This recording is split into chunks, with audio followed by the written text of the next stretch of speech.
মহাভারতের ইতিকথা।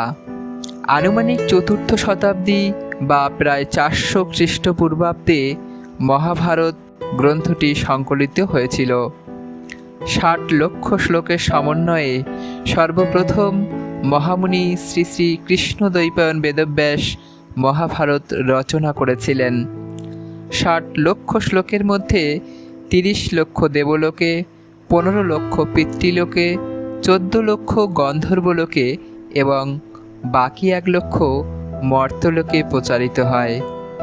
প্রাচীন মহাভারতের পুঁথি মোট ৮ প্রকারের লিপিতে পাওয়া গিয়েছিল, যথা কাশ্মীর অঞ্চলে সারদা অক্ষর, মধ্য ও উত্তর ভারতে নাগরী অক্ষর, মিথিলা ও পার্শ্ববর্তী অঞ্চলে মৈথিল অক্ষর, পূর্ব ভারতে বাংলা, নেপাল অঞ্চলে নেপালি, দাক্ষিণাত্যে তামিল, তেলেগু এবং মালায়ালাম অক্ষর।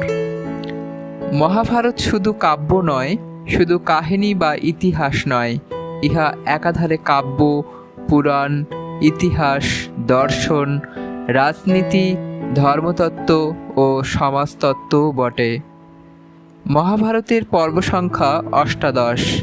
অষ্টাদশ পর্বগুলি যথাক্রমে আদি পর্ব, সভা পর্ব, বন পর্ব, বিরাট পর্ব, উদ্যোগ পর্ব, ভীষ্ম পর্ব, দ্রোণ পর্ব, কর্ণ পর্ব, শল্য পর্ব, গদা পর্ব, সৌপ্তিক পর্ব, ঐশিক পর্ব, স্ত্রী পর্ব, শান্তি পর্ব, অশ্বমেধ পর্ব, আশ্রমিক পর্ব, মুষল পর্ব ও স্বর্গা আরোহণ পর্ব, এই 18টি পর্বে মহাভারত লেখা হয়েছিল।